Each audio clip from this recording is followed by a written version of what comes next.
Assalamualaikum warahmatullahi wabarakatuh Bapak Ibu. Salam sejahtera untuk kita semua. Bagaimana kabar Bapak Ibu di rumah saat ini? Insya Allah masih pada produktif lah ya. Walaupun pembelajaran saat ini kita lakukan sudah berbeda dengan pembelajaran tahun-tahun sebelumnya yang langsung tatap muka.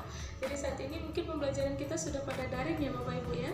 Sudah pada daring untuk menyampaikan semua materi-materinya, sama seperti yang saya lakukan saat ini kepada Bapak Ibu, memberikan video-video daring ya untuk menyampaikan materi yang akan saya sampaikan. Oke, sebelum saya menyampaikan materi kepada Bapak Ibu, alangkah baiknya saya memperkenalkan diri saya dulu, karena seperti kata pepatah, tak kenal maka tak sayang. Jadi saya akan sedikit memperkenalkan siapa sih saya kepada Bapak Ibu. Jadi nama saya Briliana Nur. Saya lahir di Jakarta tanggal 6 Desember tahun 1996. Program studi yang saya ambil saat ini adalah S2 Pendidikan Luar Biasa. Saya berkuliah di Universitas Negeri Surabaya, Bapak Ibu. Oke, baik, itu sedikit perkenalan diri mengenai diri saya kepada Bapak Ibu ya. Baik, agar tidak bertele-tele dan langsung pada materi, saat ini kita Bapak Ibu akan mempelajari materi mengenai penggunaan metode bermain peran untuk meningkatkan interaksi sosial yang dimiliki oleh anak autis. Oke. Materi pertama yaitu mengenai anak autis. Sebelum kita membahas materi metode bermain peran, otomatis kita harus mengerti dulu anak autis itu yang seperti apa sih? Anak autis itu yang bagaimana sih? Jadi Bapak Ibu, anak autis adalah gangguan perkembangan yang dimiliki oleh anak, yaitu gangguan perkembangan yang sangat kompleks. Jadi kenapa dikatakan kompleks? Karena dia tidak hanya mengalami satu gangguan saja. Jadi anak kompleks, anak memiliki gangguan pada interaksi sosialnya, anak memiliki gangguan pada komunikasinya, anak memiliki gangguan pada motoriknya, sensoriknya. Jadi anak autis ini gangguannya kompleks Bapak Ibu. Oke. Selanjutnya setelah mengetahui bagaimana perkenalan mengenai anak autis, di sini kita akan sedikit juga membahas mengenai interaksi sosial anak autis. Sesuai judul kita ya Bapak Ibu ya, penggunaan metode bermain peran untuk meningkatkan interaksi sosial yang dimiliki oleh anak autis. Oke, baik. Interaksi sosial anak autis sendiri, seperti beberapa ahli mengatakan bahwasannya interaksi sosial anak autis tidak mampu berkembang secara alami. Jadi sebenarnya anak autis ini memiliki dorongan untuk melakukan interaksi sosial, hanya saja anak tidak dapat mengembangkan interaksi sosialnya itu sendiri. Jadi tidak ada dorongan secara alami untuk mengembangkan interaksi sosialnya itu, sehingga anak harus mendapatkan stimulasi dari orang lain, mendapatkan dorongan dari orang lain untuk mengembangkan interaksi sosialnya itu tadi. Menurut Bunman dan Kaisang tahun 2000 mengatakan bahwa sebenarnya anak autis memiliki keinginan untuk melakukan interaksi sosial dengan orang lain, hanya anak autis memiliki hambatan dan tidak mampu mengembangkannya secara alami. Maka anak autis membutuhkan orang lain untuk mengembangkan interaksi sosialnya tersebut. Jadi Bapak Ibu, nah dari sini sampai sini mungkin Bapak Ibu mulai bertanya-tanya, apa hubungannya metode bermain peran dengan interaksi sosial anak autis? Mengapa metode bermain peran ini dapat mengembangkan interaksi sosial yang dimiliki anak autis? Mungkin muncul pertanyaan seperti itu ya dari Bapak Ibu ya sebelumnya. Jadi begini Bapak Ibu, anak autis memiliki hambatan interaksi sosial, dan anak autis membutuhkan orang lain untuk memberikan dorongan kepadanya untuk melakukan interaksi sosial itu. Salah satu upaya kita untuk mengembangkan interaksi sosial yang dimiliki anak autis ialah dengan menggunakan metode bermain peran. Itu mengapa dalam materi yang saya bawa kali ini saya menggunakan metode bermain peran tersebut untuk membuat anak autis untuk simulasi anak autis tersebut agar dapat melakukan interaksi sosial seperti anak-anak normal pada umumnya. Jadi begitu Bapak Ibu.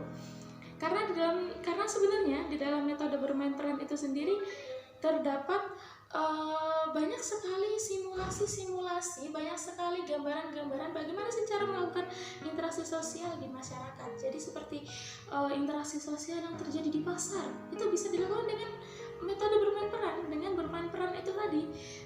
Lalu mungkin simulasi bermain peran di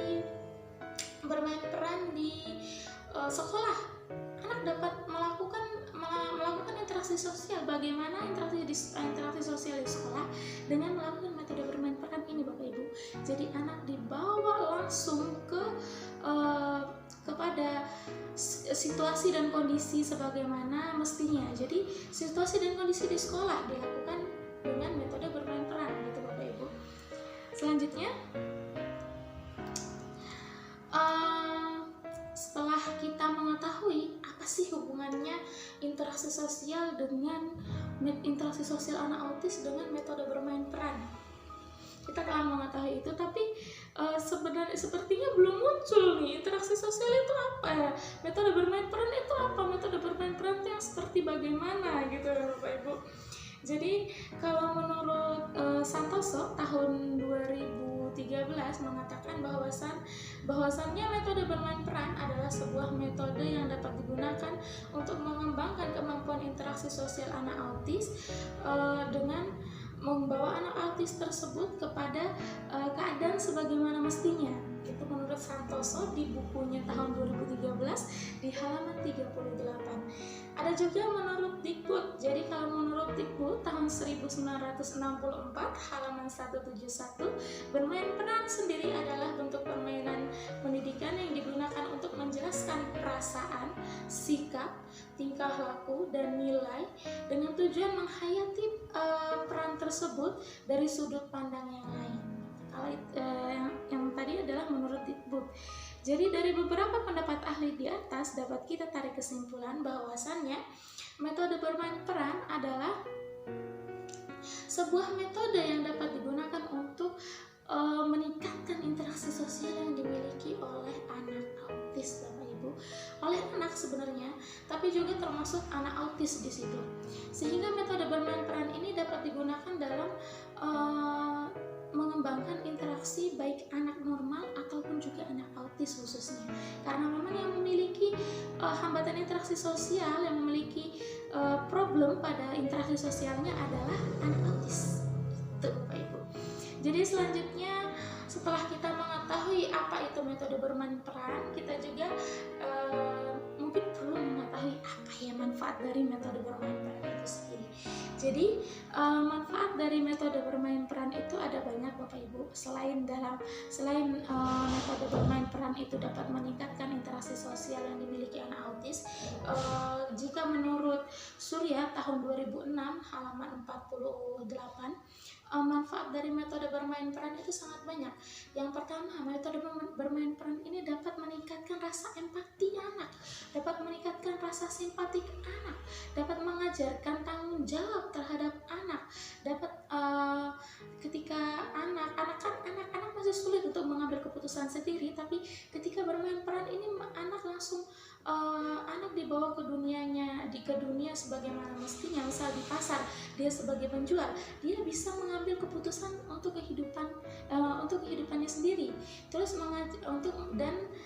dalam bermain peran ini juga anak dapat menghargai bagaimana sih sebenarnya perasaan orang yang ada di pasar, perasaan ibu-ibu penjual yang ada di pasar, bagaimana perasaan bapak dokter, bagaimana perasaannya pasien, karena di situ anak dibawa pada keadaan sebagaimana mestinya, seperti itu Bapak Ibu. Selain menurut Surya tadi, juga Surya berkata di sini ada beberapa langkah ataupun konsep metode bermain peran. Jadi metode bermain peran itu juga memiliki langkah-langkah. Selain langkah-langkah juga konsep untuk melaksanakan permainan peran. Itu mengapa saya membuat video ini ya, salah satu alasannya di sini mengapa harus ada videonya, nggak cuma bukunya. Ketika Bapak Ibu di rumah hanya membaca dari teks saja, tapi tidak tidak langsung melihat bagaimana sih simulasinya, bagaimana sih sebenarnya metode bermain peran ini dijalankan, dari step by stepnya seperti apa. Jadi akan menimbulkan kerancuan dan pertanyaan, karena sebenarnya ada beberapa konsep rumit yang tidak hanya dapat kita dapatkan dari teks saja, dari buku saja Bapak Ibu. Itu mengapa juga adanya video pembelajaran untuk mempelajari mengenai metode bermain peran untuk meningkatkan keterampilan interaksi sosial anak autis ini Bapak Ibu. Jadi di sini menurut Wicaksono Andi dan Rezo Subhat pada tahun 2006 di halaman 413, ia mengatakan bahwasannya tahap-tahap atau langkah-langkah untuk melakukan metode bermain peran itu ada beberapa. Yang pertama, guru menyusun atau menyiapkan skenario yang akan ditampilkan. Itu yang pertama. Jadi guru menyiapkan dulu, semisal skenario yang akan dilakukan ini skenario di pasar, atau skenario dokter, skenario di rumah sakit, seperti itu. Jadi guru membuat dulu skenario-skenarionya, skrip-skripnya, apa yang akan dilakukan oleh anak pada metode bermain peran ini. Itu yang pertama, itu yang harus disiapkan, yang paling yang krusial, yang memang harus disiapkan adalah skripnya terlebih dahulu. Kemudian membentuk kelompok siswa. Jadi setelah guru menyiapkan skrip, setelah guru menyiapkan menyusun skenario, guru harus membuat kelompok-kelompok. Jadi kita sebagai bapak ibu guru di rumah itu harus membuat kelompok-kelompok kecil. Ya, dari kelompok-kelompok kecil tersebut selanjutnya bapak ibu guru memberikan penjelasan tentang kompensasi yang akan dicapai. Jadi di sini kita sebagai guru, oke, baik anak-anak, di sini kita akan akan bermain peran menjadi guru dan pasien, semisal seperti itu, bermain peran di rumah sakit gitu, bermain peran di rumah sakit. Jadi siapa yang si A menjadi dokter, si B menjadi pasien, si C menjadi perawat, seperti itu Bapak Ibu. Setelah itu kita menjelaskan bagaimana alurnya. Jadi alurnya kayak gini ya anak-anak, jadi ceritanya seperti ini. Nanti Linda jadi dokter ya, Faros jadi pasiennya ya, susternya nanti Nindya ya, seperti itu. Jadi kita di situ menjelaskan. Setelah itu baru guru memanggil para siswa untuk ditunjuk untuk melakukan skenario yang disiapkan. Seperti yang saya katakan tadi, itu ada di step ketiga, bahwa guru memberikan si Nindya menjadi suster, si Anton menjadi dokter, seperti itu. Selanjutnya langkah keempat itu memanggil para siswa untuk ditunjuk melakukan skenario yang sudah disiapkan. Jadi siswa-siswa yang sudah ditetapkan, Anton, ambil tadi yang sudah kita sebutkan tadi, itu kita panggil untuk para siswa untuk melakukan skenario yang disiapkan di situ. Jadi siswa melakukan skenarionya, dan kelompok lain yang kita sudah siapkan, sudah kita bagi beberapa kelompok tadi, melihatlah bahwa seperti itu ya skenarionya, seperti itu ya cara bermain perannya gitu. Kelompok lain mengamati, dan masing-masing siswa di kelompok lain sambil mengamati skenario yang dipegangnya. Jadi guru juga memberikan arahan kepada anak-anak. Selain melihat apa yang sedang ditampilkan di depan, anak-anak juga mempelajari skenario yang sudah kita berikan, seperti itu. Yang tahap terakhir yaitu tahap ke-6, masing-masing anak menyampaikan kesimpulan tentang drama, tentang permainan peran yang sudah mereka perankan, dan guru memberikan kesimpulan secara umum. Seperti itu. Itu tadi langkah-langkah bermain peran untuk anak pada umumnya. Nah, lalu bagaimana, Bu? Mungkin Bapak Ibu tadi bertanya, itu kan kalau anak normal seperti itu ya. Lalu bagaimana kalau anak autis tidak paham tentang arahan yang kita berikan gitu. Maka dari itu, selanjutnya, tenang Bapak Ibu, sebelumnya di sini ada langkah-langkah yang sederhana sekali yang akan kita lakukan kepada anak autis. Jadi anak autis tidak perlu kita bagi per kelompok sebenarnya Bapak Ibu. Jadi anak autis itu bisa juga untuk kelompok sederhana dulu antara Bapak Ibu, antara guru dengan anak dulu. Jadi anak menjadi dokter, guru menjadi pasiennya, anak menjadi penjual, guru menjadi pembelinya, seperti itu. Untuk yang sederhana dulu, karena memang harus kita turunkan tingkatannya dari anak normal, dari skenario yang normal, dari tahap-tahap yang normal, kita turunkan untuk diberikan seperti apa sih ketika diberikan untuk anak autis, seperti itu. Oke, Bapak Ibu, selanjutnya saya punya tayangan untuk Bapak Ibu seperti yang saya janjikan di awal tadi, bahwa konsep-konsep ini terlalu rumit ketika kita hanya menjelaskannya dengan penjelasan wawancara atau dengan Bapak Ibu hanya membaca buku. Itu mungkin konsep-konsepnya terlalu rumit. Jadi setelah ini saya akan menampilkan video-video yang insya Allah dapat membantu Bapak Ibu untuk mempelajari bagaimana sih mestinya metode bermain peran ini dijalankan, seperti itu.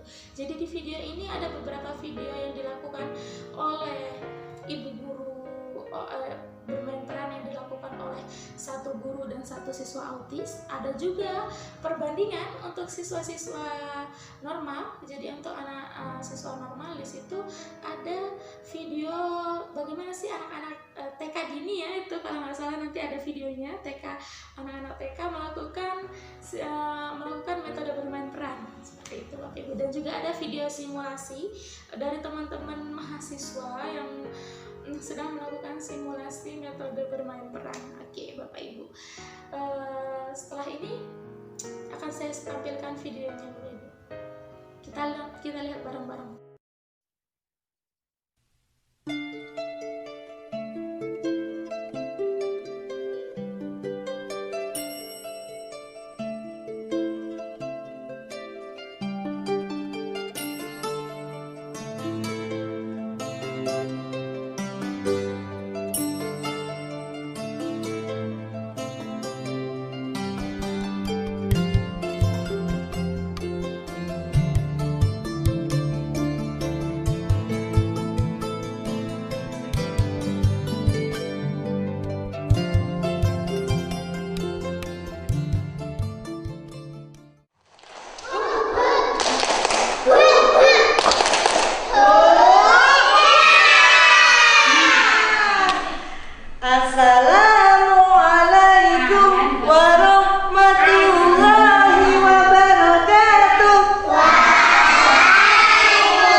Hari ini kita mau belajar bermain peran. Belajar apa, Nak? Bermain peran. Tapi sebelumnya coba semua lihat ke Bu Ana. Mau pendaftaran sudah siap? Mari kita mulai. Silakan mulai dari Mas Niza. Daftar. Assalamualaikum. Mau apa gitu? Mau daftar, Bu? Oke, dikasih Mbak Kila. Dikasih nomornya, nomor berapa? Nomor 1 kan?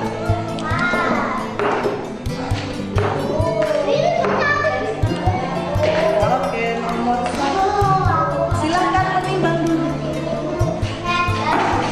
Oke.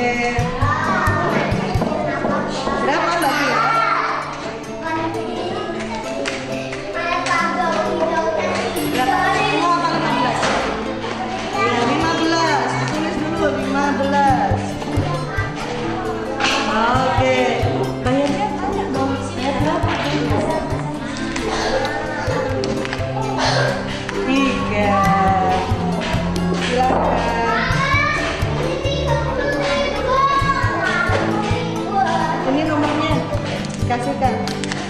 Oke, uangnya ditaruh sini.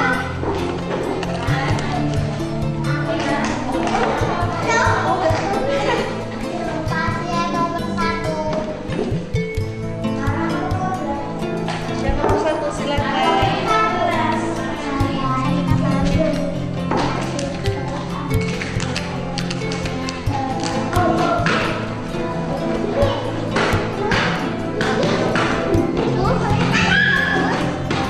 Oke, diperiksa Pak Dokter. Sakit perut sama sakit batuk. Ambil nafas.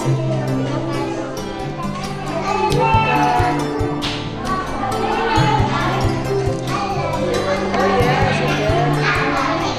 Pakai masker ya, bilang pakai masker ya. Dipakai masker. Oh, batuk ya, batuk mau diperiksa dulu. Oh, radang.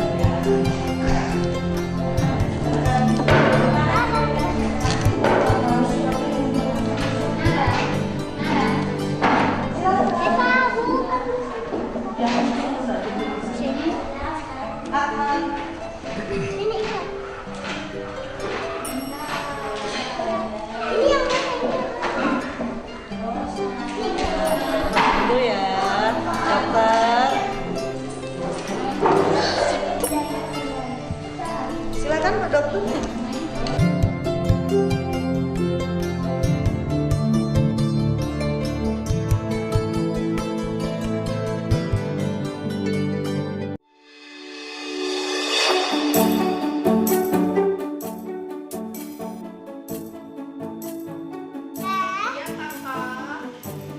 Tolong ambilkan tas dong. Oke. Ini tas kakak. Ayo dipakai tasnya ya. Udah diisi belum bekalnya, Bun? Udah, pokoknya udah tas ya. Bekalnya apa? Spaghetti sayang. Oke. Oke. Bun, terima kasih ya, Bunda. Bunda, pahlawan kakak kayak superhero besar. Kakak mau izin ke sekolah ya, soalnya bentar lagi belnya mau bunyi. Ya, hati-hati di sekolah dan belajar yang pintar ya. Assalamualaikum, Bunda. Waalaikumsalam. Dadah. Hati-hati.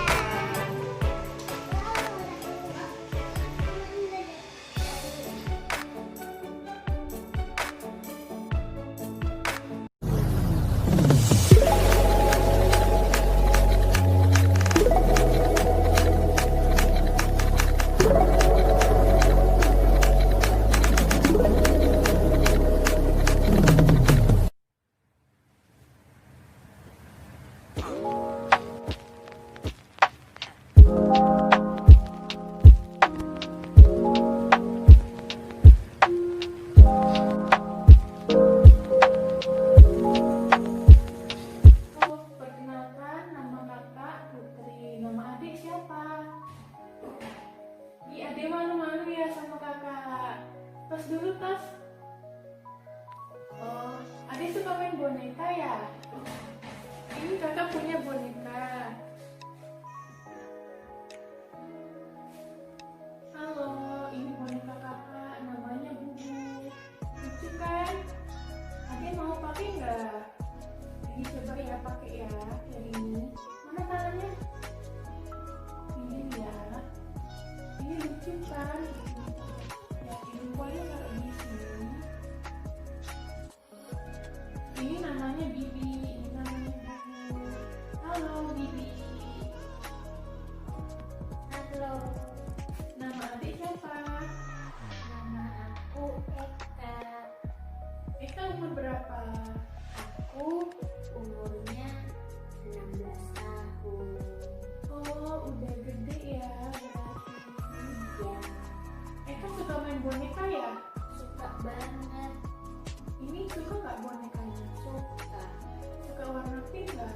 Iya, aku paling suka warna pink. Berarti pas dong ini warna pink.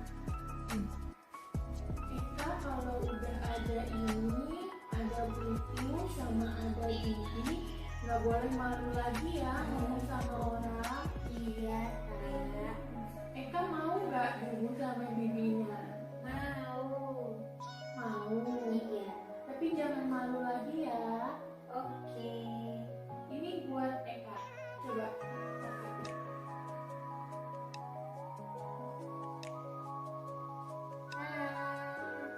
Ya jadi kalau Eka ngomong sama orang ini bisa dipakai. Jadi nggak malu-malu. Kan Eka suka boneka. Terima kasih, Kak. Oke, terus.